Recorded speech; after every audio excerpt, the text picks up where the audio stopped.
ভৌগোলিকভাবে বাংলাদেশ একটি গুরুত্বপূর্ণ অবস্থানে রয়েছে। তিন দিক থেকে বাংলাদেশকে ঘিরে রেখেছে ভারত, আর একদিকে রয়েছে মিয়ানমার। স্বাধীনতার পর থেকেই বাংলাদেশের সাথে ভারতের সুসম্পর্ক থাকলেও ক্ষমতা পালা বদলের পর তা নতুন করে বৈরিতায় রূপ নিয়েছে। প্রতিবেশী দুই দেশের জনগণের মধ্যে উত্তেজনায় একটা অস্থিতিশীল পরিবেশ বিরাজ করছে, আর এই ফাঁকে পাকিস্তান নতুন করে সম্পর্কের হাত বাড়িয়ে দিয়েছে বাংলাদেশের দিকে, যার ফলশ্রুতিতে করাচি থেকে চট্টগ্রামের সমুদ্রপথে পণ্যবাহী জাহাজ এসেছে। বাংলাদেশ ভারতের এই বিরাজমান পরিস্থিতিতে পাকিস্তানের নতুন সম্পর্ক স্থাপনের চেষ্টায় কার লাভ কার ক্ষতি, আর চীনের অবস্থানই বা কী, জানাবো বিস্তারিত। শেষ পর্যন্ত ভিডিওর সাথেই থাকুন। বিশ্বের সবচেয়ে বড় উপসাগরের কূল ঘেঁষে গড়ে উঠেছে বাংলাদেশ। সৈকত, পাহাড়, পর্বত, খাল, বিল, বাওর হাওরের এই দেশটি ১,৪৭,৫৭০ বর্গ কিলোমিটার জুড়ে অবস্থিত। চিরসবুজ এই দেশটি আমাদের প্রিয় মাতৃভূমি। ভৌগোলিক দিক থেকে এই দেশটি অত্যন্ত গুরুত্বপূর্ণ। দেশটির সাথে বাংলাদেশের ৪,১৫৬ কিলোমিটার লম্বা আন্তর্জাতিক সীমানা রয়েছে। বাকি একদিকে মিয়ানমারের সাথে বাংলাদেশের সীমানাও রয়েছে। ভৌগোলিক আয়তনের বিচারে দক্ষিণ এশিয়ার বৃহত্তম এবং বিশ্বের সপ্তম রাষ্ট্র ভারত। সুপ্রাচীন কাল থেকেই ভারতীয় উপমহাদেশ অর্থনৈতিক সমৃদ্ধি এবং সাংস্কৃতিক ঐতিহ্যের জন্য সুপরিচিত। অন্যদিকে জনসংখ্যার বিচারে এটি বিশ্বের সর্বাধিক জনবহুল রাষ্ট্র। ২৮ প্রদেশের এই দেশটি পৃথিবীর বৃহত্তম গণতান্ত্রিক রাষ্ট্র হিসেবে প্রসিদ্ধ। ভারতের পশ্চিম সীমান্তে পাকিস্তান, উত্তর পূর্বে চীন, নেপাল এবং ভুটান, এবং পূর্বে বাংলাদেশ ও মিয়ানমারের অবস্থান। অন্যদিকে ভারত মহাসাগরে অবস্থিত শ্রীলঙ্কা, মালদ্বীপ ও ইন্দোনেশিয়া। পাকিস্তান ১৯৪৭ সালে দেশভাগের মাধ্যমে দেশটির জন্ম। আকারে বিশ্বের ৩৪তম বৃহত্তম দেশ, আর জনসংখ্যায় ষষ্ঠ জনবহুল দেশ। ৯৮ ভাগ ইসলাম ধর্মের এই দেশটির সাথে ভারতের ২,২৮৯ কিলোমিটার সীমানা রয়েছে। আর বাংলাদেশের সাথে পাকিস্তানের সম্পর্ক সবসময়ই একটা সংবেদনশীল বিষয় ছিল। ১৯৭১ সালের ইতিহাস বিবেচনায় এ নিয়ে আলোচনা রাজনীতি কম হয়নি। তবে দুদেশের মধ্যে সম্পর্কের ভয়াবহ অবনতি ঘটে আওয়ামী লীগ আমলে, বিশেষত যুদ্ধাপরাধের বিচারের প্রেক্ষাপটে। বাংলাদেশ বিগত সরকারের আমলে ভারত নির্ভর হয়ে পড়েছিল। তবে হাসিনা সরকারের পতনের পর নানা পরিবর্তনের মতো এখানেও কিছুটা ভিন্নতা দেখা যাচ্ছে। আভাস পাওয়া যাচ্ছে সম্পর্কের নতুন রসায়নের। এই যেমন দীর্ঘদিন পর হলেও পাকিস্তানি পণ্য আমদানির ক্ষেত্রে লাল তালিকা থেকে বাদ দিয়েছে বাংলাদেশ সরকার। বাংলাদেশের সাথে পাকিস্তানের সম্পর্ক ঘনিষ্ঠ হওয়ায় আর তাতেই যেন ভারতের গা জ্বলার কারণ হয়ে দাঁড়িয়েছে। ঠিক ১০ বছর আগে নরেন্দ্র মোদী যখন প্রথমবার ভারতের প্রধানমন্ত্রী হিসেবে শপথ নিচ্ছেন, তখন প্রতিবেশী সবগুলো দেশের সরকার প্রধান এবং রাষ্ট্রপ্রধানদের দিল্লিতে আসার আমন্ত্রণ জানিয়ে বিরাট একটা চমক দিয়েছিলেন। এমনকি দাওয়াত পেয়েছিলেন পাকিস্তানের তৎকালীন প্রধানমন্ত্রী নওয়াজ শরীফও। মোদী সরকার সেই প্রথম দিন থেকেই বারবার বলে এসেছে তাদের পররাষ্ট্র নীতিতে সবচেয়ে বেশি গুরুত্ব পাবে প্রতিবেশীরা। ভারত পাকিস্তান সম্পর্ক বারবারই অস্থিতিশীল এবং সংঘাতপূর্ণ। ভূ রাজনৈতিক স্বার্থ, সীমান্ত বিরোধ এবং সামরিক সংঘাত এই দুই প্রতিবেশী দেশের মধ্যে সম্পর্কের মূল বিষয়বস্তু হিসেবে কাজ করে আসছে। ইতিহাসে যুদ্ধ, রাজনৈতিক টানাপোড়েন এবং সীমান্তে সংঘাতের কারণে এই দুই দেশের কূটনৈতিক এবং অর্থনৈতিক সম্পর্ক একাধিকবার বাধাগ্রস্ত হয়েছে। আবার চীনা শাসকরা ভারতকে নিয়ে একটু তুচ্ছ তাচ্ছিল্যই করে। ভারতের দাঙ্গা হাঙ্গামাময় রাজনীতি, নড়বড়ে অবকাঠামো কিংবা দারিদ্র্য প্রায় তাদের উপহাসের শিকার হয়। অন্যদিকে চীনের প্রতি ভারতের দৃষ্টিভঙ্গিতেও একসময় ভয় ছিল, ঈর্ষা ছিল।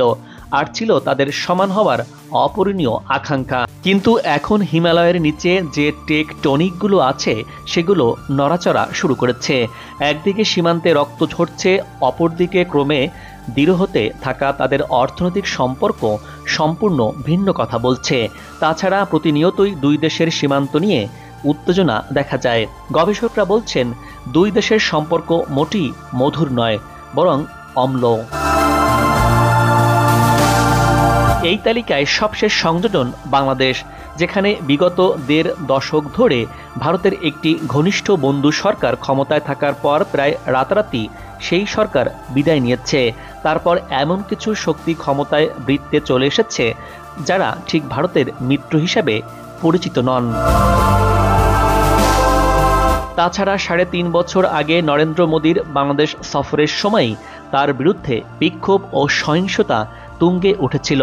সাম্প্রতিক কোটা সংস্কার আন্দোলনেও যে একটা প্রবল ভারত বিরোধী চেহারা ছিল তা পর্যবেক্ষকরা প্রায় সকলেই মানেন। তাহলে ভারতের পররাষ্ট্র নীতিতে কি এমন কিছু গুরুতর ত্রুটি বিচ্যুতি আছে যাতে একের পর এক প্রতিবেশী দেশে ভারত বিদ্বেষী মনোভাব মাথাচাড়া দিচ্ছে, নাকি বৃহত্তর দক্ষিণ এশিয়ার ভূ রাজনৈতিক অবকাঠামোই এমন যে ভারতের জন্য এই পরিণতি একরকম অবধারিত ছিল? ভারতের নেতা মন্ত্রীরা দেশের ভেতরে বাংলাদেশি শব্দটাকে অবৈধ মুসলিম অনুপ্রবেশকারীর প্রক্সি হিসেবে ব্যবহার করছেন অনবরত। আর অন্যদিকে বাংলাদেশের সঙ্গে দ্বিপাক্ষিক সম্পর্ক দারুণ উন্নত হয়েছে বলে ক্রমাগত দাবি করে গেছেন। কিন্তু এই দুটির মধ্যে একটা মারাত্মক সহবিরোধিতা আছে, যেটা বেশিদিন ধামাচাপা দিয়ে রাখা সম্ভব হয়নি। বাংলাদেশ ও ভারতের ঐতিহাসিক বন্ধুত্বপূর্ণ সম্পর্ক কার্যত ভেঙে পড়ার অবস্থায় পৌঁছেছে। গত কয়েক সপ্তাহের ঘটনা প্রবাহের দিকে নজর বুলিয়ে দেখলে সহজেই অনুমেয় যে হিম শীতল অবস্থা থেকে চরম তিক্ত অবস্থার দিকে যাচ্ছে দুদেশের সম্পর্ক। গত এক দশকে ভারতের প্রতিবেশী অনেকগুলো দেশের সরকার হয়তো ভারতের প্রতি খুবই বন্ধুত্বপূর্ণ, কিন্তু সে দেশের সাধারণ মানুষ ভারত বিরোধিতায় ফুঁসছেন। এই একই জিনিস বাংলাদেশে ঘটেছে, নেপালে ঘটেছে এবং মালদ্বীপও ঘটেছে। কিন্তু স্থিতিশীলতা এবং গণতন্ত্রের দোহাই দিয়ে ভারত কখনো সেসব দেশের মানুষের ক্ষোভ বা উষ্মাকে অ্যাড্রেস করার চেষ্টা করেনি, বরং ধরে নিয়েছে ওই দেশের সরকার পাশে থাকলেই তাদের স্বার্থ সুরক্ষিত থাকবে। ভারত প্রতিবেশী দেশগুলোতে নিজেদের স্বল্পকালীন স্বার্থের হিসেব করেই এগিয়েছে। দীর্ঘমেয়াদে কি হবে তা নিয়ে কখনো মাথা ঘামায়নি ভারত। আর একটার পর একটা দেশে তার পরিণামও ভুগতে হচ্ছে তাদের। ভারতের চারপাশে শত্রু রাষ্ট্র হিসেবে চীন, পাকিস্তান এবং বাংলাদেশও অন্তর্ভুক্ত হতে যাচ্ছে। প্রতিবেশী দেশের সঙ্গে এমন সম্পর্ক ভারতের জন্য চরম সংকট তৈরি করেছে। এর কারণে সময় যতই গড়িয়ে যাচ্ছে ভারত ততই একা হয়ে পড়ছে। প্রতিবেশীহীন ভারত একা একা কতটা পথ চলতে পারে সেটি নিয়ে প্রশ্ন তুলেছেন আন্তর্জাতিক সম্পর্ক বিশ্লেষকরা। অনেকেই বলছেন একা পথ চলা ভারতের জন্য বড় হুমকি হতে পারে। এরই মধ্যে বাংলাদেশের অন্তর্বর্তী সরকারের সঙ্গে সম্পর্ক পুনঃস্থাপনে সবচেয়ে বেশি দৃষ্টি কেড়েছে পাকিস্তান। ভারত বিরোধী মনোভাবকে কাজে লাগাতে দেশটি ইতোমধ্যেই বেশ কিছু পদক্ষেপ নিয়েছে। গত মাসে পাকিস্তানের করাচি বন্দর থেকে সরাসরি এসেছিল পণ্যবাহী জাহাজ বাংলাদেশে। 1 মাস না যেতেই বাংলাদেশে আসছে আবারও সেই পাকিস্তানি জাহাজ। দেশের ইতিহাসে দ্বিতীয়বারের মতো পাকিস্তান থেকে সরাসরি চট্টগ্রাম বন্দরে আসছে কন্টেইনারবাহী জাহাজ MV-1 জিওয়ান ফা জং। গত 11 ডিসেম্বর দেশটির করাচি বন্দর থেকে 825টি কন্টেইনার নিয়ে জাহাজটি রওনা দেয়। সবকিছু ঠিকঠাক থাকলে শুক্রবার বা শনিবার চট্টগ্রাম বন্দরে পৌঁছানোর কথা রয়েছে এই জাহাজটির। সংশ্লিষ্ট সূত্রে জানা গেছে জাহাজটিতে আসা কন্টেইনারগুলোতে পোশাক শিল্পের কাঁচামাল, ভোগ্য পণ্য, মূলত রাসায়নিক ও খনিজ পদার্থ রয়েছে। এর আগে একই জাহাজ 370 কন্টেইনার নিয়ে গত 11 নভেম্বর চট্টগ্রাম বন্দরে পৌঁছে।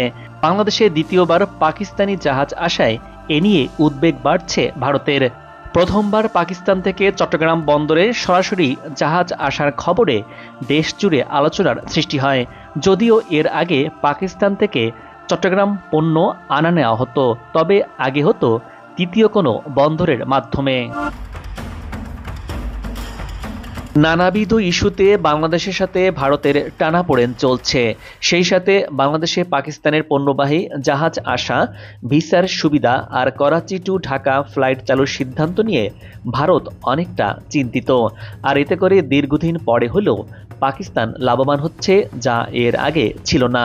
সেই সাথে পাকিস্তান বাংলাদেশকে নতুন করে বন্ধু দেশ হিসাবে পাচ্ছে। বিশ্বের দুই পরাশক্তি ভারতের সাথে চীনের একটা বৈরিতা আছে। প্রায় ভারত চীন সীমান্তে অস্থিরতা বিরাজ করে, যা দুই দেশের সম্পর্ক ফাটল ধরায়। সেই সাথে চীনের সাথে বাংলাদেশের সম্পর্ক সবসময় মধুর। 1975 সাল থেকে চীন বাংলাদেশের আধুনিক কূটনৈতিক সম্পর্ক স্থাপিত হলেও বর্তমানে বাংলাদেশের উন্নয়নের এক অন্যতম অংশীদার চীন, এবং বাংলাদেশ চীনের দ্বিতীয় বৃহত্তম ব্যবসায়িক পক্ষ। চীনের বড় ইনভেস্ট আছে বাংলাদেশে, যা ভারতেও আছে, তবে বাংলাদেশের থেকে ভারতে কম। চীন সবসময় বাংলাদেশকে কাছে রাখতে চাইছে। এই যেমন তিস্তা মহাপরিকল্পনার মতো প্রকল্পে চীনের আগ্রহ আর ভারতের আপত্তি বলে দেয় ভারত চীনের বৈরিতা কতটুকু। দর্শক, আজ এ পর্যন্তই। আগামীতে আবারও দেখা হবে নতুন কোনো জায়গা আর তথ্য আর ইতিহাস চিত্র নিয়ে। আপনার পছন্দের কোনো ভিডিও চিত্র দেখতে চাইলে কমেন্টস বক্সে লিখে জানান। ভিডিওটি ভালো লাগলে আপনার মূল্যবান মতামত জানিয়ে চ্যানেলটি সাবস্ক্রাইব করুন। ভালো থাকুন, নিরাপদে থাকুন এবং সাথেই থাকুন।